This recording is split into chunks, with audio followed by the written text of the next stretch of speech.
على رسوله الكريم سبحان اللہ أما بعد فأعوذ بالله من الشيطان الرجيم بسم الله الرحمن الرحيم سبحان اللہ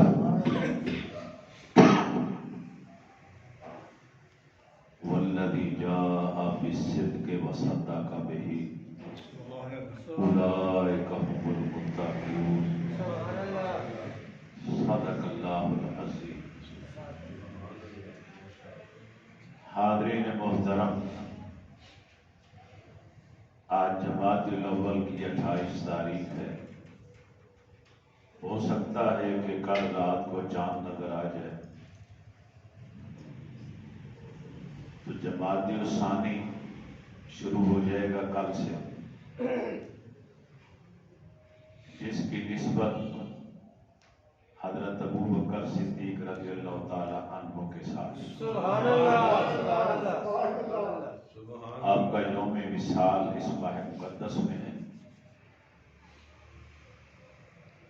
کیونکہ ہر سال جب ہم آپ کا تذکرہ کرتے ہیں تو اس میں بے شمار چیزیں رہ جاتی۔ اس دفعہ ہم نے یہ پروگرام بنایا کہ 2 3 4 جتنے جمعے بھی لگے آپ کی سیرت طیبہ کا پورا احاطہ کیا جائے۔ بے شک سبحان اللہ سبحان اللہ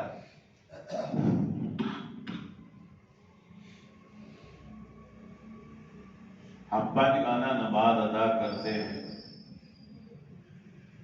سورہ فاتحہ پڑھتے ہیں، اللہ کی حمد و ثنا بیان کر لینے کے بعد ہم رب سے ایک دعا کرتے ہیں، اہدنا الصراط المستقیم، اے ہمارے پروردگار ہمیں سیدھی راہ دکھا، سیدھی راہ پر چل۔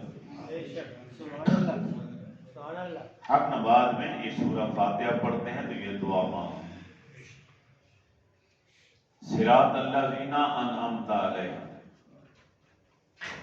ساتھ یہ وضاحت بھی ہم کر دیتے ہیں کہ یا اللہ راستہ بھی ان لوگوں کا دکھا جو تیرے انعام یافتہ لوگ ہیں، جن پر تو نے انعام فرمایا۔ اب انعام یافتہ لوگ کون ہیں؟ ان کے 4 گروہ ہیں جو قرآن پاک میں مذکور ہیں۔ سبحان اللہ سبحان اللہ انبیاء کرام کی جماعت ہے، صدیقین کی جماعت ہے، سبحان اللہ شہداء کی جماعت ہے، سبحان اللہ اور صالحین کی جماعت۔ سبحان اللہ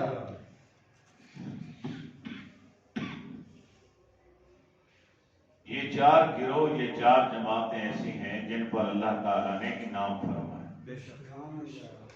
پہلا درجہ نبیوں کا ہے، نبیوں کے بعد صدیقین کا ہے۔ سبحان اللہ سبحان اللہ ہر دور میں ہر نبی کے جو پہلے صحابہ تھے جنہوں نے سب سے پہلے ان پر ایمان لایا، انہیں صدیقین کہا جاتا۔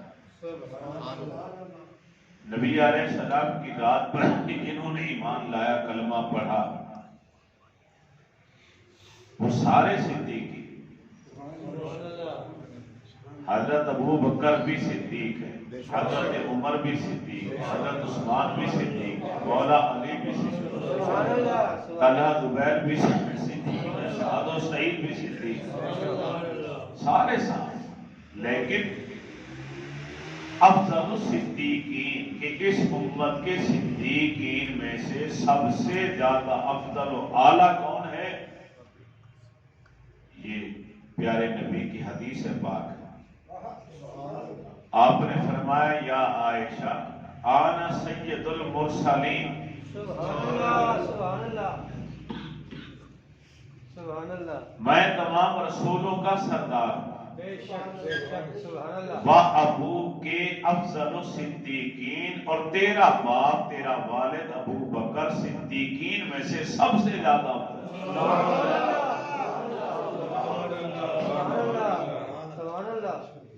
وَأَنْتِ أُمُّ الْمُؤْمِنِينَ، اور تو تمام ایمان والوں کی ماں۔ سبحان اللہ سبحان اللہ کتنا بڑا پیارا تعارف۔ آسمان صدیقی سبحان اللہ طبیعت کل کی ناساز ہے، ایک تو پیٹ خراب ہے، ایک گلا خراب ہے، سردی لگی ہوئی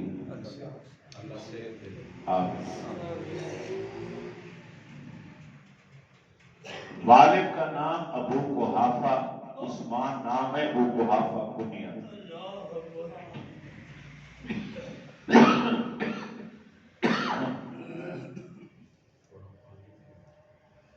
والدہ کا نام سلمہ ہے، کنیت ام الخیر ہے۔ والدہ پہلے ایمان لائیں، والد بعد میں ایمان لائیں۔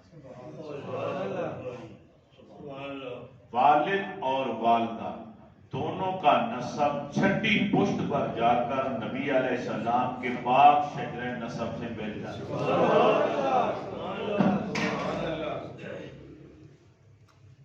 حضرت عثمان غنی کا شجرہ نسب 5ویں پشت میں جا کے ملتا ہے، حضرت عمر کا 8ویں پشت میں جا کے ملتا ہے، صدیق اکبر رضی اللہ تعالیٰ عنہ کا 6ٹھی پشت میں، مرہ کے کابر مرہ کا نام آتا ہے آپ کے شجرہ نسب میں۔ والدہ کا نسب بھی وہاں جا کے مل جاتا ہے، والد کا نسب بھی وہیں جا کے مل جاتا ہے۔ نبی علیہ السلام نے ارشاد فرمایا کہ آدم علیہ السلام سے لے کر، کہاں سے؟ آدم علیہ السلام سے لے کر میرے ماں باپ تک میرا سارا نسب طاہر، طیب اور پاک ہے۔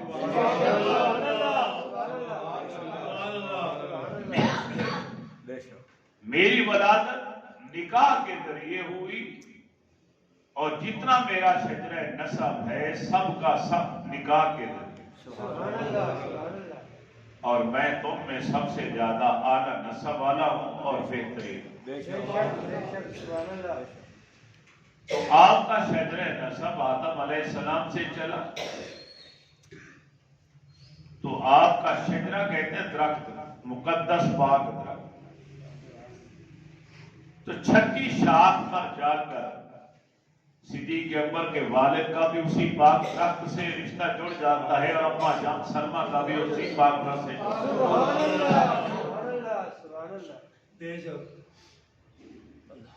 حضرت عمر فاروق رضی اللہ تعالی عنہ کا بھی، حضرت عثمان غنی کا بھی نبی علیہ السلام کے ساتھ یہ شجرے ملتے جا رہے۔ پتہ یہ چلا کہ اللہ نے پہلے سے فیصلہ کر لیا کہ میں اپنے محبوب کو جو خلفائے راشدین دوں گا، ان سب کا تعلق اسی پاک شجرے سے ہوگا جو شجرہ میرے رسول، تاکہ زندگی میں کوئی قیامت تک کے آنے والا ناقد بھی تنقید نہ کر پائے، انگلی نہ اٹھا پائے۔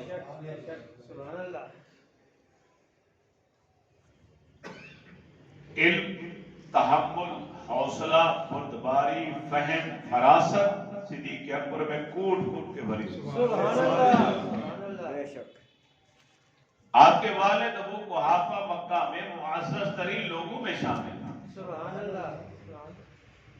قریش کا قبیلہ انتہائی ادب و احترام والا قبیلہ، تمام قبائل عرب میں، لیکن اتنی عزتوں کے ہونے کے باوجود بھی کام کاج کرنے کو آر نہیں سمجھتے، روزی کمانے کو اپنے لیے آر نہیں بنانے۔ صدیق اکبر رضی اللہ تعالی عنہ سوداگری کا کام کرتے تھے، حضرت عمر فاروق رضی اللہ تعالیٰ عنہ بھی تاجر تھے، حضرت عثمان غنی بزاز تھے، حضرت عمرو بن عاص قصاب تھے، حضرت سعد بن معاذ تیر بنایا کرتے تھے، بیچا کرتے تھے بازار کے اندر۔ تو ان پاک ہستیوں میں سے کسی ہستی نے کسی کام کو آر نہیں سمجھا۔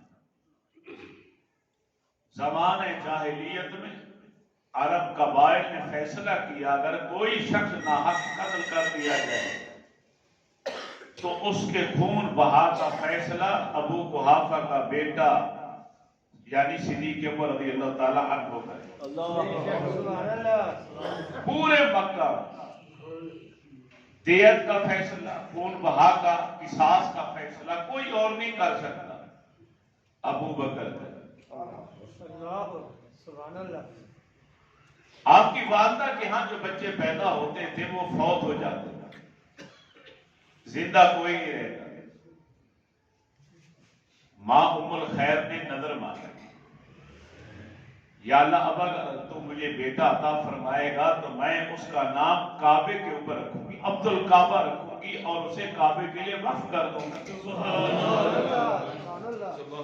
چنانچہ آپ پیدا ہوئے، ظاہری طور پر نبی علیہ السلام کی عمر مبارک اور آپ کی عمر میں تقریباً 2.5 اور 3 سال کا فرق ہے۔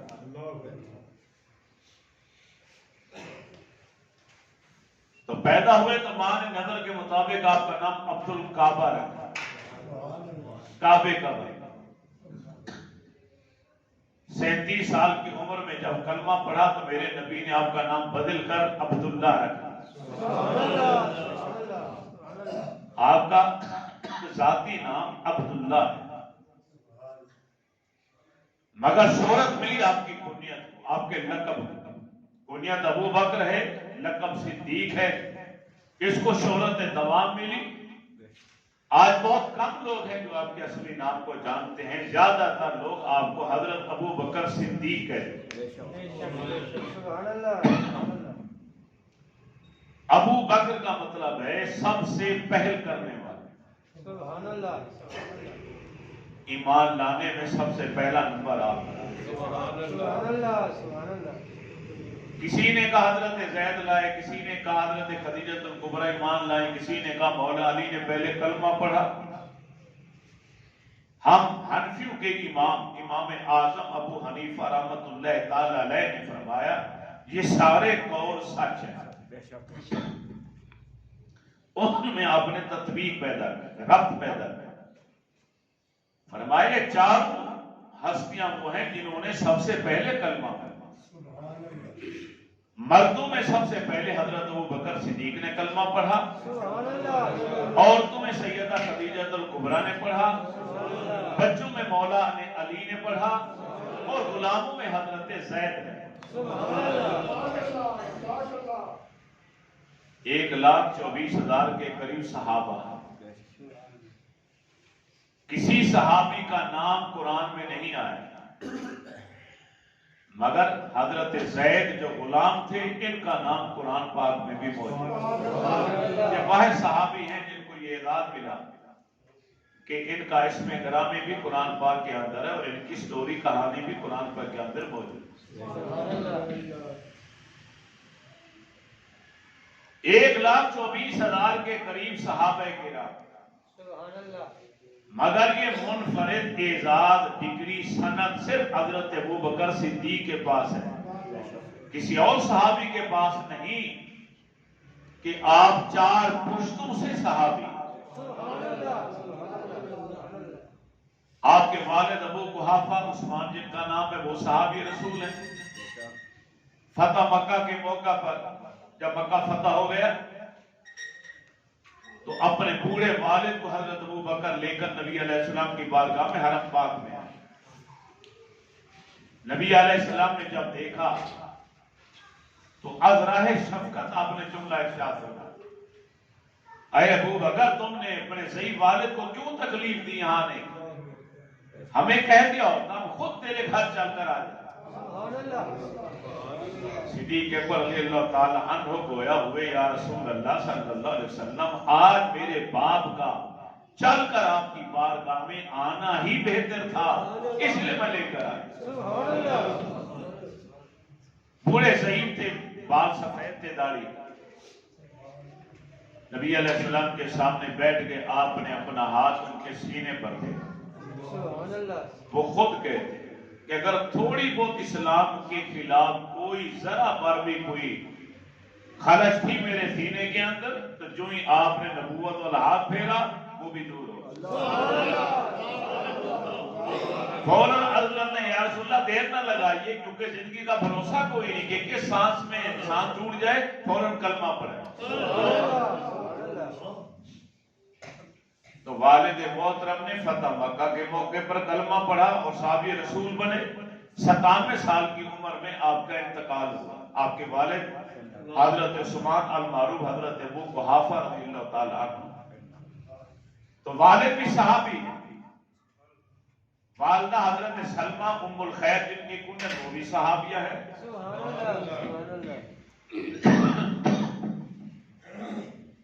جس دن نبی علیہ السلام کے چچا حضرت امیر حمزہ نے کلمہ پڑھا، جس دن حضرت عمر فاروق نے کلمہ پڑھا، اسی دن آپ کی والدہ سلمہ نے بھی کلمہ پڑھا. ایک ہی دن میں صدیق اکبر کی والدہ، اور وہ بڑی عجیب صورت پیدا ہوئی.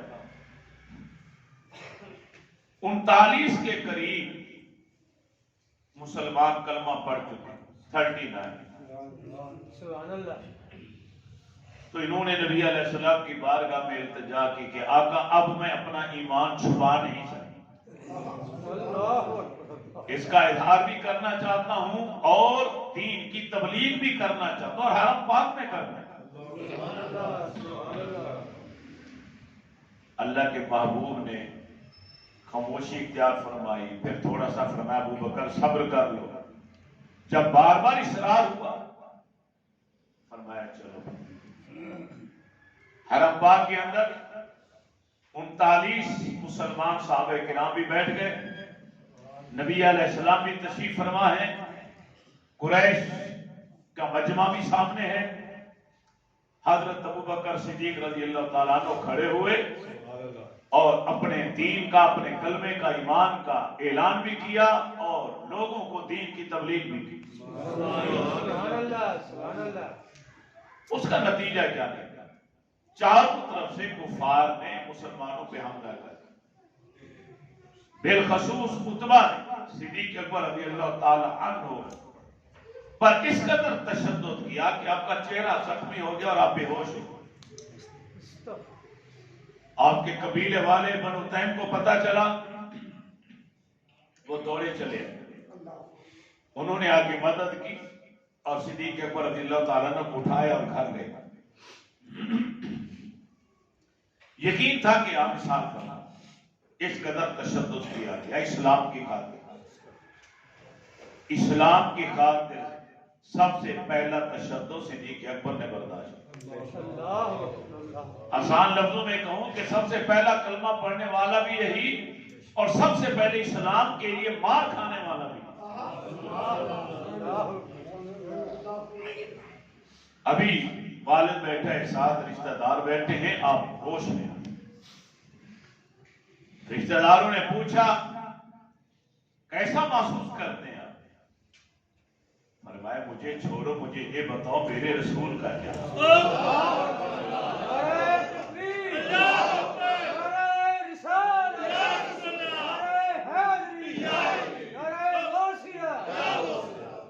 اس حال میں بھی شدید ترین زخمی ہونے کے باوجود نہ اپنی فکر ہے، نہ اپنی جان کی فکر ہے، نہ ماں باپ بیوی بچوں کی فکر ہے. اگر فکر ہے تو رسول اللہ کی فکر.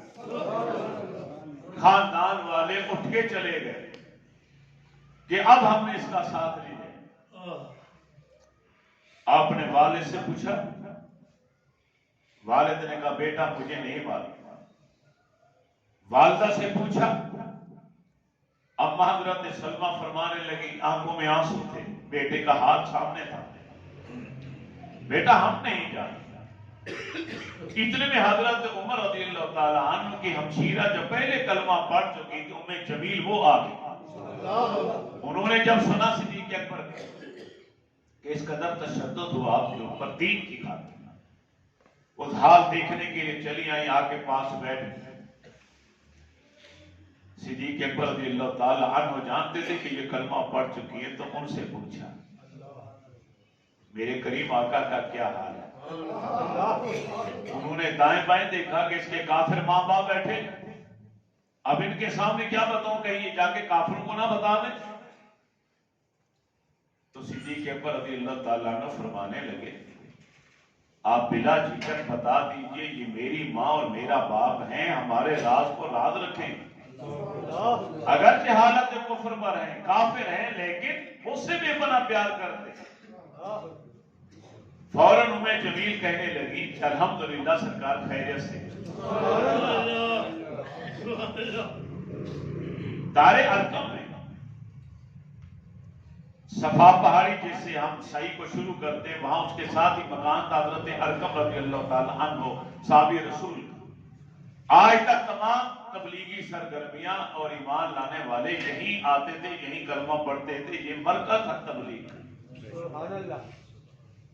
چنانچہ آپ کی والدہ ام جمیل آپ کو لے کر نبی علیہ السلام کی بارگاہ میں جب صدیق اکبر کو آتے ہوئے دیکھا، اللہ کے محبوب کی نبوت والی آنکھوں میں بھی پانی آ گیا۔ بس سامنے آتے ہی ضبط بندہ ٹوٹ گئے، صحابہ بھی رو پڑے۔ صدیق اکبر رضی اللہ تعالیٰ نے نبی علیہ السلام کے سامنے انہیں بٹھایا، وہ قدموں میں گر گئے، پیروں کو قدموں کے بوسے لینے شروع کر دیے۔ اس وقت جو محبت اور جو چاہت، جو ایثار کا منظر دیکھا ماں نے، فوراً بول پڑی، یا رسول اللہ اگر میرا بیٹا آپ سے اتنا پیار کرتا ہے تو میں پیچھے کیسے رہ گیا؟ مجھے بھی آج کلمہ باپ فتح مکہ کے موقع پر ایمان لائے بعد میں، اور اماں حضرت سلمہ پہلے ایمان لائے۔ باپ بھی صحابی، والدہ بھی صحابی۔ صدیق اکبر رضی اللہ تعالیٰ عنہ ماں باپ کے اکلوتے تھے، دو بہنیں تھیں، ام فروہ اور قریب۔ وہ دونوں بہنیں بھی صحابی ہیں۔ ایک کی شادی حضرت اسد کے ساتھ ہوئی، ایک کی شادی حضرت قیس کے ساتھ ہوئی۔ دو بہنیں بھی صحابی، خود بھی صحابی، ماں بھی صحابیہ، باپ بھی صحابی، تین بیٹے تین بیٹیاں، سارے صحابی۔ آپ کا بیٹا محمد ہے، وہ بھی صحابی، بیٹا عبداللہ ہے، وہ بھی صحابی، بیٹا عبد الرحمن ہے، وہ بھی صحابی، بیٹی حضرت اسماء وہ بھی صحابیہ، ام کلثوم ہے وہ بھی صحابیہ، حضرت عائشہ صدیقہ وہ صحابیہ بھی ہیں اور نبی کی زوجہ بھی ہیں اور ام المومنین بھی۔ اور صدیق اکبر رضی اللہ تعالیٰ عنہ کا پوتا محمد بن عبد الرحمن بھی صحابی رسول ہے۔ اب یہ ڈگری کسی اور صحابی کے پاس ہے کہ جس کے ماں باپ بھی صحابی ہوں، بہنیں بھی صحابی ہوں، بیوی بھی صحابیہ ہو، بیٹے بیٹیاں بھی صحابی، پوتا بھی صحابی، یہاں تک کہ گھر کے نوکر چاکر جو تھے وہ بھی صحابی رسول۔ تو یہ منفرد اعزاز حضرت ابو بکر صدیق رضی اللہ تعالی عنہ کو حاصل ہے۔ کسی نے لکھا کہ آپ کو صدیق کے ساتھ عتیق بھی کہا گیا، تو کیوں کہا گیا؟ حسن صورت اور حسن سیرت کی بنا پر آپ کو عتیق کہا گیا، آزاد۔ اور کسی نے کچھ اور جواب دیا، کسی نے کچھ اور جواب دیا، لیکن زیادہ واضح جواب وہ ہے جو ام المومنین حضرت عائشہ صدیقہ فیفا رضی اللہ تعالی عنہ نے بیان کیا۔ وہ فرماتے ہیں میں حجرے کے اندر بیٹھی ہوئی ہوں، سین کے اندر نبی علیہ السلام تشریف فرما ہے اور چند صحابہ کر بیٹھے ہیں، درمیان میں دروازے کے اوپر پردہ ہے اور میں دیکھ رہی ہوں منظر، سن رہی ہوں بات۔ اتنے میں میرے ابا جان تشریف ہے، تو انہیں آتے دیکھ کر اللہ کے محبوب نے فرمایا جو یہ چاہتا ہو کہ وہ اپنی اس دنیا میں اپنی حیاتی میں جہنم کی آگ سے آزاد شخص کو دیکھے تو وہ ابو بکر کو دیکھے۔ یا ابا بکر انت عتیق اللہ من النار، اے ابو بکر تم جہنم کی آگ سے اللہ نے تمہیں آزاد کر دیا۔ اس دن سے آپ کا لقب عتیق بن گئے کہ آپ عتیق اللہ من النار، اللہ نے عتیق بنا کر دیا، اور صدیق بھی رب نے بنا کر دیا۔ یہ میں نہیں کہہ رہا، مولا علی المرتضیٰ شیر خدا کا قول ہے۔ بے شمار کتابوں میں، ہماری کتابوں میں بھی اور اہل تشیع کی کتابوں کے اندر بھی ہے شیعہ حضرات کہ امیر المومنین مولا علی المرتضیٰ شیر خدا رضی اللہ تعالی عنہ منبر کوفہ کی جامع مسجد کے منبر پر بے شمار مرتبہ خطبہ دیتے ہوئے آپ نے یہ اعلان فرمایا، ارے ابو بکر بن ابی قحافہ کو رب نے آسمانوں سے صدیق بنا کر عطا کیا۔ نعرہ تکبیر، نعرہ رسالت، نعرہ تحقیق، نعرہ حیدری۔ کسی نے کہا معراج کی تصدیق کی، معجزہ معراج کی، اس لیے صدیق بنا دیے گئے کہ جب آپ نبی علیہ السلام کو معجزہ معراج عطا ہوا تو واپسی پہ جبریل امین سے گفتگو ہوئی پیار بھری، تو اس میں ایک جملہ یہ بھی تھا، اے جبریل اب رات کی تاریکی میں یہ معجزہ مجھے ملا ہے تو میں بتاؤں گا، اب اسی تو کون تصدیق کرے؟ تو جبریل امین بولے کہ آپ فکر نہ کریں، ابو قحافہ کا بیٹا ابو بکر سب سے پہلے تصدیق کرے۔ ام المومنین حضرت عائشہ صدیقہ عفیفہ رضی اللہ تعالیٰ عنہ فرماتی ہیں، جب اللہ کے نبی نے معجزہ معراج بیان کیا تو کئی کافر لوگ دوڑے ہوئے ہمارے گھر آئے، دروازے پر دستک دی، میرے ابا جان باہر آئے تو ان کا سوال تھا، اے ابو قحافہ کے بیٹے بتائیے، اگر کوئی یہ دعویٰ کرے کہ وہ راتوں رات یہاں سے مکہ سے بیت المقدس گیا جانے جانے میں 1 مہینہ لگتا ہے، اور پھر جب آسمانوں کی سیر کر کے آیا، کیا عقل مانتی ہے؟ فرمایا پہیلیاں نہ بجھاؤ، پہلے یہ بتاؤ دعویٰ کس نے کیا، کیونکہ یہ دعویٰ کرنے والے پر ہم منحصر ہیں، اس شخصیت کا نام بتاؤ۔ ایک کافر چھٹ بولا، تیرے رسول نے دعویٰ کیا۔ واہ بھائی تمہیں آگے فرمایا، اگر میرے نبی نے کہا ہے تو میں تصدیق کر دوں، میرے رسول نے سچ فرمایا۔ اتنا کہہ کر آپ دوڑے نبی علیہ السلام کی بارگاہ میں آئے، خوشی سے آپ نے دور سے دیکھا تو فرمایا، اے ابو بکر یہ جبریل آیا ہے اور اللہ کی طرف سے کہہ رہے کہ ابو بکر آ رہے ہیں معجزہ معراج کی تصدیق کر کے، جو ہی آپ کے سامنے آئے تو انہیں کہہ دیں اللہ کی طرف سے ان کو صدیق کا لقب عطا کر دیا گیا۔ یا ابا بکر انت صدیق، انت صدیق، انت صدیق، اے ابو بکر تو صدیق ہے، تو صدیق ہے، تو صدیق۔ امام فخر الدین رازی رحمۃ اللہ تعالی علیہ فرماتے ہیں کہ صدیق و شخصیت کو کہا جاتا ہے جس نے ساری زندگی صرف سچ ہی بولا۔ تاجر، تجارت، ملک شام کی شاہراہ کے اوپر مکہ مکرمہ ہے، جتنے بھی کارواں تھے تجارت کے یہیں سے گزرا کرتے، مکہ مکرمہ اچھی خاصی منڈی بن چکا تھا، اور صدیق اکبر رضی اللہ تعالیٰ عنہ کا تجارت کا کاروبار ملک شام یمن تک پھیل گیا۔ زمانہ جاہلیت کی بات کر، ابھی کلمہ نہیں پڑھا، اللہ کے نبی نے دعوی نبوت نہیں کیا تھا، اس وقت نوجوان لڑکے سے تھے 17-18 سال کی عمر کے، آپ ملک شام کے تجارت کی، وہاں رات کو سوئے تو خواب دیکھا کہ چاند سورج اتر کر میرے پاس آ گئے، میں نے چادر میں چھپایا اور اپنے سینے سے لگا دیا اور چادر تان کے میں سو گیا۔ صبح ہوئی تو پتہ کیا کہ یہاں کوئی عالم تورات و انجیل کا رہتا ہو جو خوابوں کی تعبیر دینے والا ہو، مجھے اس کے پاس لے چلے۔ تو بحیرہ راہب کے پاس انہیں بھیجا گیا۔ آپ نے جب یہ کہانی سنائی، خواب سنائے، وہ جھوم اٹھا۔ اس نے کہا پہلے یہ بتائیے میں ہے نا انتا، اب کہاں کے رہنے والے؟ فرمایا آنا میں مکہ، میں مکی ہوں، مکہ کے رہنے والا۔ اس نے پھر پوچھا کہ آپ کا قبیلہ کون سا؟ آپ نے فرمایا قریش۔ اس نے کہا کرتے کیا ہیں؟ فرمایا تجارت۔ فرمایا مبارک، ان قریب چند سالوں کے بعد تمہارے مکہ میں تمہارے قبیلہ قریش میں سے ایک ہستی نے اللہ کے آخری نبی ہونے کا دعویٰ کرنا ہے، اور سب سے پہلے ان کی نبوت اور رسالت کی تصدیق تم کرو گے، ان کی حیاتی میں ان کے وزیر بنے رہو گے، ان کی مثال کے بعد ان کے پہلے خلیفہ بھی تم بنو گے۔ نعرہ رسالت، نعرہ حیدری،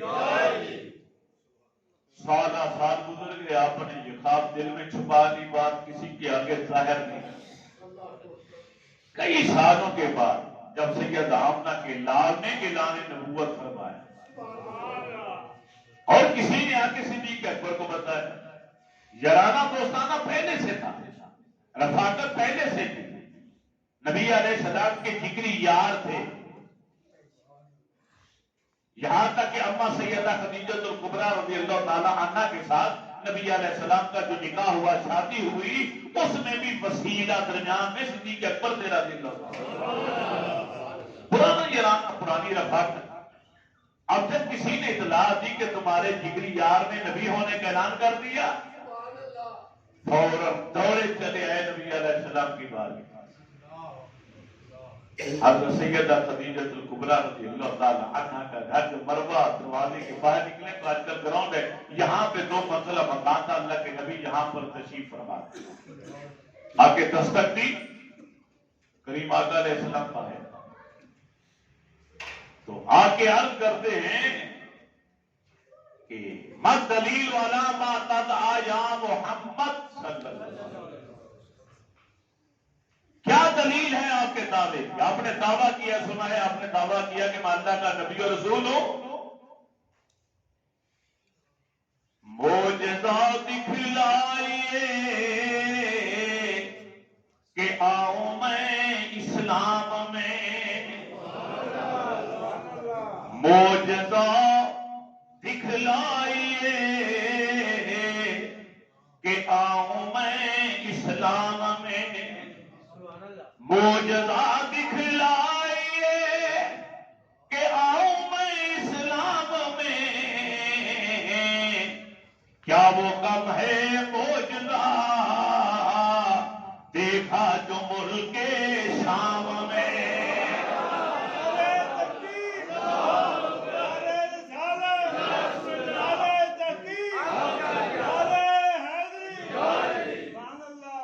جب نبی علیہ السلام نے فرمایا اے ابو قحافہ کے بیٹے، کیا وہ معجزہ میری نبوت کی دلیل نہیں ہو سکتا؟ وہ خواب جو تو نے کئی سال پہلے شام کی سرزمین پر ایک کمرے میں سوتے ہوئے رات کی تاریک اندھیرے میں جو خواب دیکھا تھا اور راہب نے اس کی تعبیر دی تھی، صدیق اکبر رضی اللہ تعالی عنہ آگے بڑھے، سب سے پہلے معانقہ کی، فَقَبَّلَ بَيْنَ عَيْنَيْهِ، پھر نبی علیہ السلام کی دونوں آنکھوں کے درمیان یہاں پر بوسہ دیا، چوم لیا، اور پھر کہا اشہد ان لا الہ الا اللہ واشہد انک رسول اللہ، میں گواہی دیتا ہوں اللہ کے سوا کوئی عبادت کے لائق نہیں، اور میں اقرار کرتا ہوں، گواہی دیتا ہوں کہ آپ ہی اللہ کے سچے رسول ہیں۔ صدیق اکبر رضی اللہ تعالی عنہ ایمان لائے۔ سبب کیا ہوگا؟ مقام فکر ہے، سوچیے، جب غور کریں گے تو پتہ چلا میرے رسول کا علم غیب جو رب نے آپ کو عطا کیا تھا، اس علم غیب کو سبب بنا دیا گیا صدیق اکبر کے ایمان لانے۔ صدیق اکبر ایک لمحے کے اندر سوچتے یہ خواب میں نے دیکھا، رات کے وقت دیکھا، ملک کے سامنے دیکھا، مکہ والوں کے سامنے ظاہر نہیں کیا، وہ ملک شام کا کئی سال پہلے ہوا میرا خواب، میری نیند کی حالت میں جو میری کیفیت تھی، وہ اگر آمنہ کے لال مکے میں رہ کر، اپنے گھر میں رہ کر اس کو جانتے ہیں تو اس کا مطلب ہے کہ یہ اللہ کے سچے رسول ہیں، اللہ نے ان کو علم غیب عطا فرمایا۔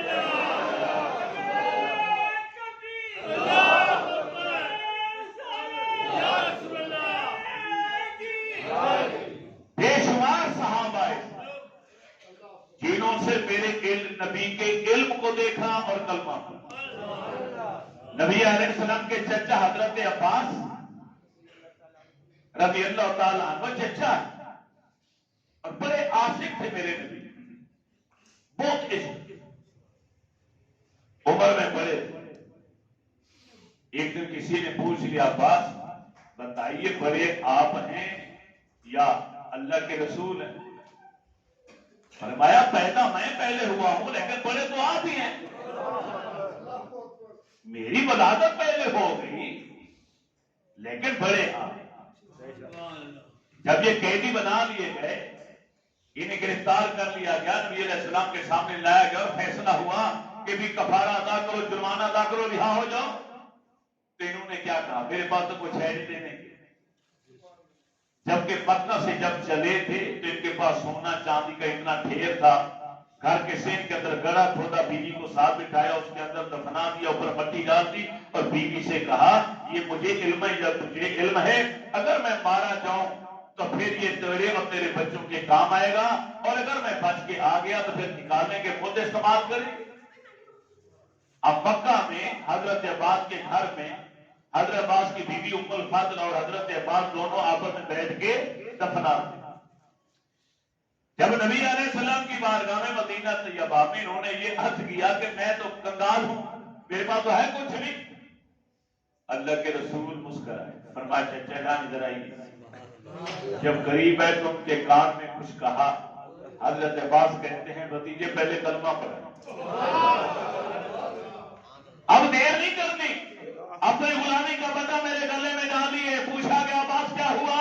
فرمایا مکے میں جو سونا میں رات کی تاریکی میں اپنے گھر کے آنگن میں گڑا کھود کر چھپا کے آیا تھا، اس کا علم بھی ان کو ہے. تو حضرت عباس ایمان لائے تو اس کا سبب اور محقق بھی کیا بنا؟ میرے رسول کا علم بنا. میں اکثر بتایا کرتا ہوں تاکہ ہماری عوام گمراہ نہ ہونے پائے. ہمیں کہا جاتا ہے جب ہم علم غیب کی بات کرتے ہیں تو کہا جاتا ہے یہ شرک کرتے رب کے ساتھ برابر کر دے.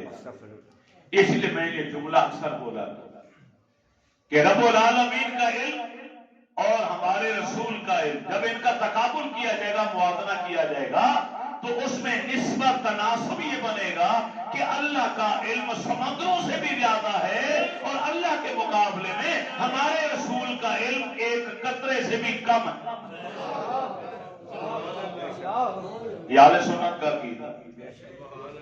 اب بتاؤ کیا برابری ہو گئی؟ شرک ہو گیا؟ ہاں، البتہ اگر نبی کے علم کا موازنہ امت کے علم کے ساتھ کرو پھر وہاں بھی نسبت تناسب یہی بنے گا. پھر وہاں بھی جملہ بولنا پڑے گا کہ اللہ نے اپنے محبوب کو دریاؤں سمندروں کی طرح علم عطا کیا اور پوری امت کا علم مل کر بھی ایک قطرے کے برابر بھی نہیں. ہم نبی کے علم کی برابری نہیں کر سکتے، نبی خدا کے علم کی برابری نہیں کر سکتا. یہ عقیدہ واضح ہے. اب اس میں شرک کہاں سے آ گیا، جب کفر کہاں سے آ گیا؟ حضرت ابوبکر صدیق رضی اللہ تعالی عنہ نے 37 سال کی عمر میں کلمہ پڑھا، 23 سال میرے رسول کی رفاقت میں رہے. یہ تھوڑا عرصہ نہیں ہے، 23 سال نبی علیہ السلام کے ساتھ رہے. آپ کی معیت، آپ کی صحبت، آپ کی رفاقت، سفر میں، حضر میں، جنگ میں، امن میں، ہر جگہ سے. نبی کریم علیہ السلام و تسلیم نے اعلان فرمایا ہے ابو بکر جو کچھ میرے رب نے میرے دل کے اوپر اڈیل دیا تھا وہ سب کچھ میں نے تیرے سینے کے اندر اڈیل دیا.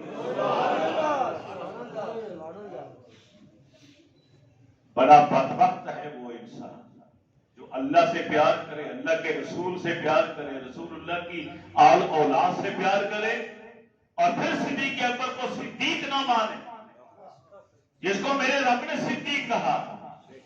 والذی جاء بالصدق وصدق بہ. کوئی بھی تفسیر قرآن کی اٹھا کر دیکھ، ہر مفسر قرآن نے یہاں لکھا جاء بالصدق سے مراد ہمارے پیارے نبی کی ذات ہے، وصدق بہ اس سے مراد ابو بکر صدیق کی ذات.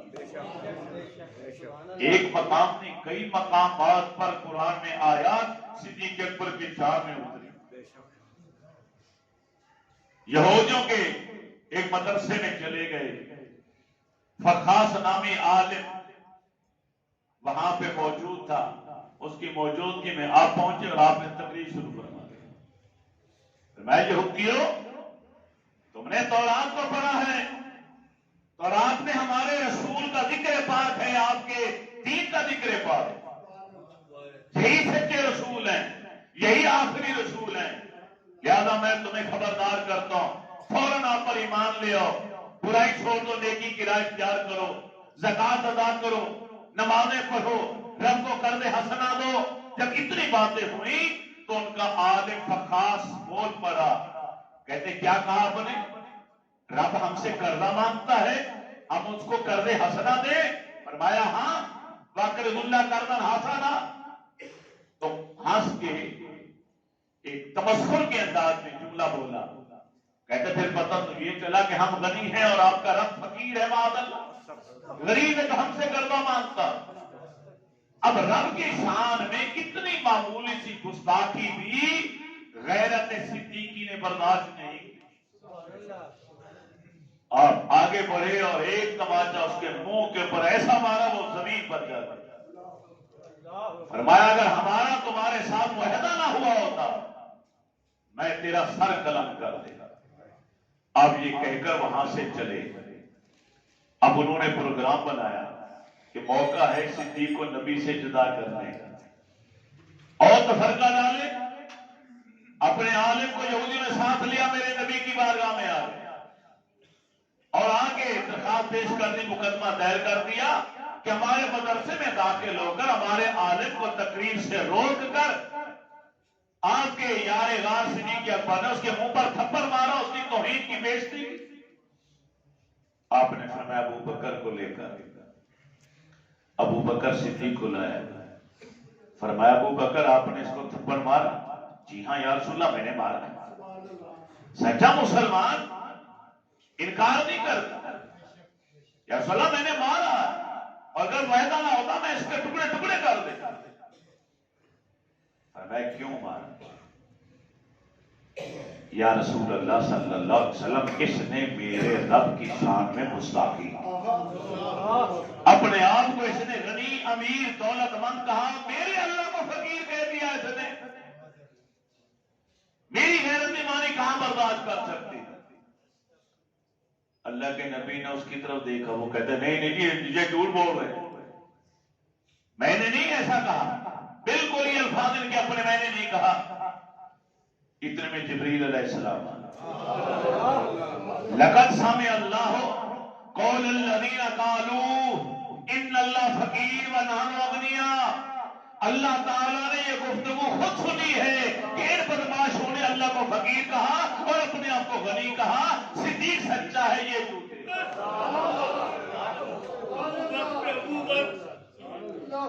کئی موقعوں پر جبریل آئے اللہ کی طرف سے صدیق اکبر کی تائید فرمائے۔ آپ فرماتے ہیں ابو بکر میں معراج کی رات جب گیا اوپر سدرہ پر، تو سدرہ کے ہر پتے پر، جنت کے اندر گیا تو جنت کے ہر پتے پر جہاں اللہ کا نام لکھا ہوا تھا وہاں میرا نام لکھا تھا، وہاں تیرا نام بھی لکھا ہوا۔ انگوٹھی دی آپ نے، نزلت المجالس میں آپ نے انگوٹھی دیا ہے، ابو بکر جاؤ نقاش کے بعد اس پر لکھوا کے لو لا الہ الا اللہ۔ آپ گئے اور آپ نے نقاش سے کہا کہ اوپر والی لائن میں لکھو بری کر کے لا الہ الا اللہ، اور نیچے لکھو محمد الرسول اللہ۔ میں اپنے نبی کو اپنے رب کی ذات سے جدا نہیں کر سکتا، لکھوا کے لیا۔ جب انگوٹھی آئی اللہ کے محبوب کے پاس، آپ نے اس انگوٹھی کو دیکھا، تعجب کا اظہار کیا، اے ابو بکر یہ زائد کلام کیوں لکھوایا؟ ہم نے تو آپ سے کہا تھا اس پہ لکھواؤ لا الہ الا اللہ، آپ نے آگے محمد رسول اللہ بھی لکھوا دیا اور اس کے نیچے ابو بکر صدیق بھی لکھوا دیا، اپنا نام بھی۔ رو پڑے۔ آقا یہ جسارت میں نے نہیں کی، میں نے صرف اتنی جسارت کی کیونکہ میرا ایمان کا تقاضا ہے کہ میں رب کی ذات سے آپ کو جدا نہیں کر سکتا تھا، اس لیے اللہ کے نام کے ساتھ جہاں لا الہ الا اللہ آیا وہاں میں نے محمد رسول اللہ لکھوایا، لیکن نیچے اپنا نام میں نے نہیں لکھوایا۔ جبریل آ گئے، اے اللہ کے محبوب اللہ کا سلام قبول کیجئے۔ اللہ فرماتے صدیق سے کچھ نہ کہو، یہ نام جبریل کے ذریعے ہم نے لکھوایا۔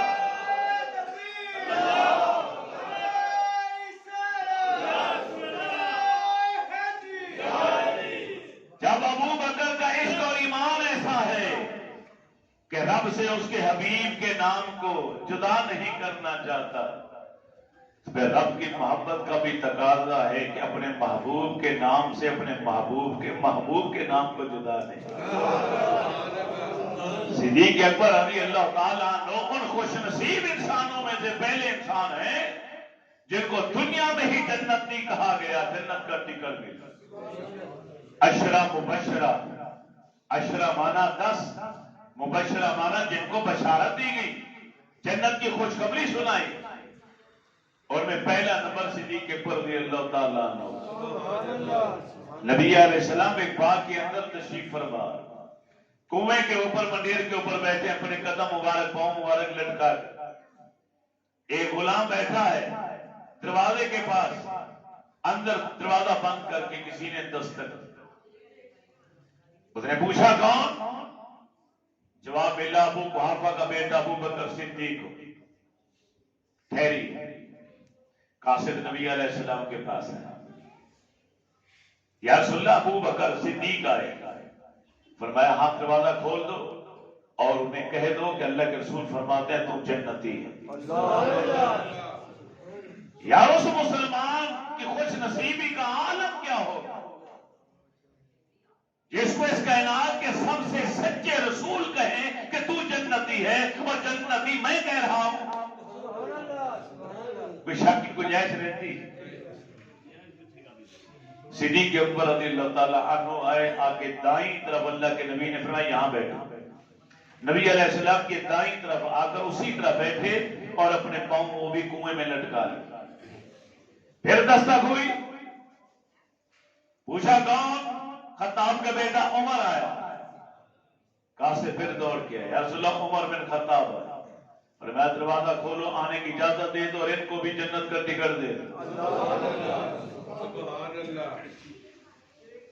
اگر بے اختیار نبی ہوتے تو جنتیں نہ بانٹتے۔ رب کی سب سے اعلیٰ ترین نعمت جنت بھی اللہ اپنے محبوب کے ہاتھوں تقسیم کروا دے، اور آمنہ کے لحاظ تقسیم کر، کہتے اللہ موتی وانا قاسم، اللہ عطا کرتا ہے اور میں تقسیم کر۔ حضرت عمر علیہ السلام کی اللہ کے نبی نے فرمایا ہماری بائیں جانب آ جا۔ ادھر صدیق اکبر بیٹھے ہیں، ادھر حضرت عمر فاروق بیٹھے، دونوں میرے نبی کے ساتھ۔ پھر دروازے پر دستک ہوئی، پوچھا کون؟ عثمان بن عفان آیا۔ یا اللہ عثمان غنی آئے، میں آنے دو اور انہیں بھی جنتی کہہ دو، یہ بھی جنت کا ٹکٹ دے دو۔ عثمان غنی آئے، سلام کیا تو دیکھا اللہ کے محبوب کے دائیں بائیں تو جگہ پر ہو چکی، وہ سامنے آ کر بیٹھے۔ آج بھی صدیق عمر آج بھی میرے نبی کے ساتھ ہیں، اور عثمان آج بھی سامنے ہیں، آج بھی جنت البقیع کے اندر۔ قاری طارق صاحب گئے ہوں گے، امید زیارت کر کے آئے ہوں گے، گئے تھے اندر؟ نہیں جانا چاہیے، بھولے باتیں ہیں، ہمارے علماء منع کرتے، کیونکہ جب انہوں نے مزارات کو گرایا، تو گنبد گرائے، کبے گرائے، انہوں نے بلڈوزر چلائے، پھر کشف کے ذریعے اولیاء اللہ نے قبروں کی نشاندہی کی، تو پھر ان کے نشان بنائے گئے۔ جب پوری دنیا میں احتجاج ہوا، تاریخ اٹھا کر دیکھیں، میڈیا میٹ ہو گیا، سارے قبرستان پہ بلڈوزر چل گئے۔ یہ تو اللہ کے نبی کے سبز گنبد کو بھی گرانا چاہتے ہیں، لیکن ان کے اپنے علماء کئی دنوں تک مسلسل 400-500 علماء مکہ مدینہ میں، انڈیا میں، بھارت میں، یہاں گھر پھینک کر سوچتے رہے۔ آخرکار فتویٰ دیا گیا کہ اگر سبز گنبد کو ذرا بھی ہاتھ کسی نے لگایا بری نیت سے تو قیامت آ جائے، پھر انہیں چھوڑ دیا۔ لیکن جنت البقیع کے اندر ہر قبر کے اوپر ایک کبا بنا ہوا تھا، پلر تھے، کبا تھا، بڑے خوبصورت نام لکھے ہوئے تھے، ہر ایک کے نشاندہی ہوتی تھی، یہ فلاں ہستی ہے، یہ فلاں ہستی ہے، یہ فلاں ہستی ہے۔ انہوں نے بلڈوزر چلا کے سارا قبرستان ملیا میٹ کر دیا۔ جب پوری دنیا میں احتجاج ہوا تو اس احتجاج کے آگے کئی سالوں کے بعد یہ مجبور ہوئے قبروں کے نشان بنانے. اب پھر میٹنگ ہنگامی اجلاس بلایا گیا کہ بھی اب قبروں کی نشاندہی کون کرے, کون سی قبر کہاں پر ہے. تو اس وقت کے غوث قطب اولیاء ابدال کی ٹیم آئی جنہوں نے روحانی طور پر علم کشف کے ذریعے نشاندہی کی کہ یہاں سیدہ فاطمہ زہرا کی قبر ہے, یہاں حضرت مولا علی کی والدہ کی قبر ہے, یہاں حضرت عثمان غنی کی قبر مبارک ہے, یہاں ام حلیمہ سعدیہ کی ہے, یہاں امام حسن ہے. ساری نشاندہی انہوں نے وہ کرتے گئے اور پھر یہ تعویذ چھوٹے چھوٹے بناتے چلے. انہوں نے قبروں کے اوپر راستے بنا دیے. ہمارے استاد, ہمارے پیر و مرشد, ہمارے بزرگ کہتے ہیں, منع کرتے ہیں سختی کے ساتھ کہ جنت البقیع کے باہر کھڑے ہو کر سلام عرض کر لو, دعا کر لو, اندر مت جاؤ. تم اپنے ایک کمزور ترین شوق کو سامنے رکھتے ہوئے کسی صحابی یا کسی آل بیت اتحاد کی پاک ہستی کے اوپر قدم رکھ کے چلو گے. کہاں گیا تمہارا ایمان, کہاں گیا تمہارا عشق؟ جو جا چکے ہیں ایسا کر جو اللہ تعالیٰ سے معافی مانگے.